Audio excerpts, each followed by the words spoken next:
Hello, American Patriots. Douglas Ducote here. I want to share with you something today that is, or at least I found to be very alarming. When I set out to do a video, there's so many topics out there, especially in today's world, that I could talk about. But I like to find things that, in general, you wouldn't come across on the 10 o'clock news, for instance.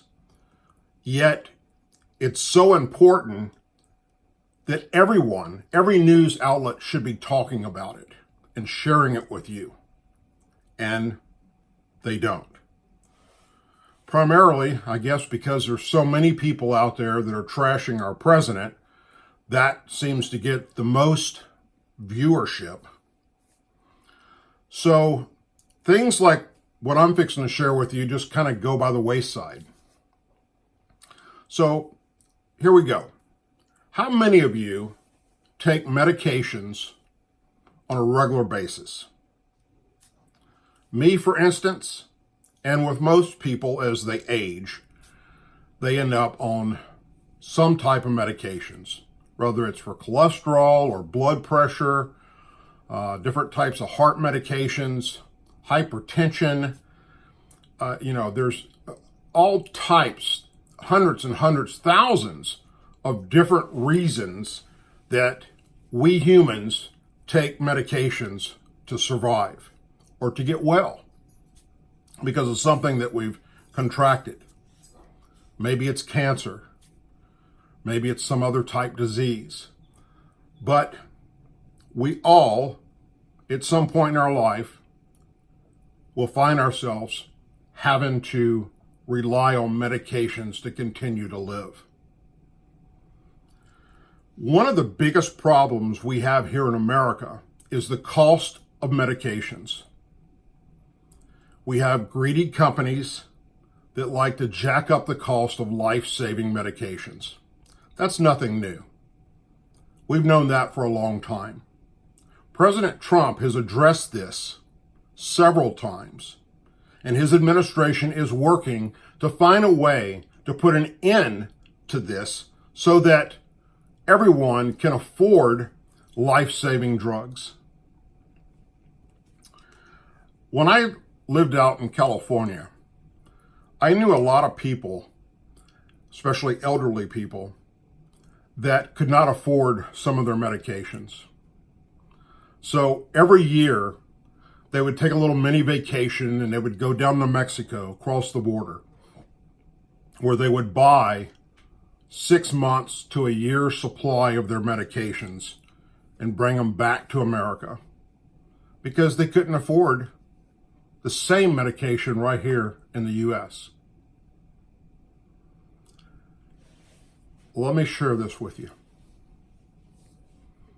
Approximately 300,000 people, mainly children, have died because of murder by alleged medicines distributed by criminals. Per Dr. Joel Berman, he is the co-author of the report that was released today and senior scientific advisor at Fogarty International Center of the U.S. National Institutions of Health. He is calling this an epidemic. We have literally hundreds, if not thousands, of people that are making drugs claiming that they are anything from Tylenol to cancer medications, you name it. And they're labeling it to make it look just like the actual manufacturer here in America or in Europe, for instance, but it's not. It's made in some type of operation in a basement somewhere with moldy conditions and unsanitary conditions. And they're selling them basically on the black market for people that can't afford the actual real drug in America. There's places they can go online and buy these medications, as well as going to places like Mexico where they can just walk up and legally purchase it. And it's killing us. When we start talking about 300,000 people dead, and most of them are children, because of the medications they took that they thought were going to save them, then we have a problem. That problem comes all the way back around to our members of Congress who have failed to do what is right, which is make sure that no medications in America get through from any other country without the FDA approving it and knowing where they came from and the facility that made them. And then our Border Patrol physically having to check elderly and people that can't afford their medications otherwise coming back across the border, that they don't have those type medications that could kill them. All of this because they can't afford their medications.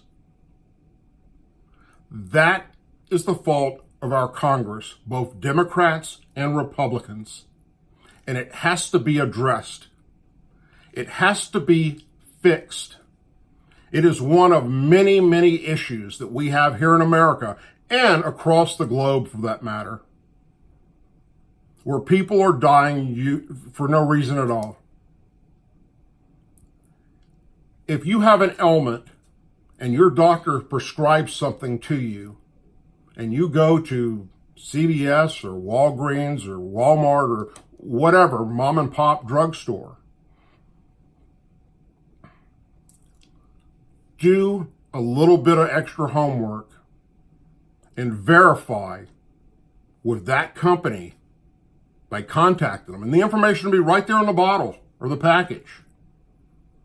And make sure that what you're taking is not coming from this criminal element that's out there, so that you don't become one of the 300,000 and growing members of this horrible, drug cartel that is killing people all across our globe.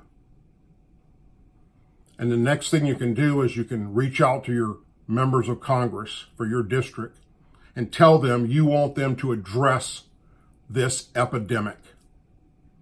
They have to find a way to regulate these medications to save lives. I hope that for any of you that are on medications on a regular basis like myself, heed to this warning. For those of you that can't afford your medications, I hope that Congress gets off their butt and does the right thing to fix this problem so that you can. If you can't, and there's some type of medication that you have to live, talk to your doctor. Find out if there's some type of generic version that's made in a clean environment by a licensed company here in America to help you get that medication at a lower price. And what a lot of people don't know is you can contact the manufacturer directly and explain your situation. And in many situations, they will work with you, because not everyone in the drug business are out to kill you.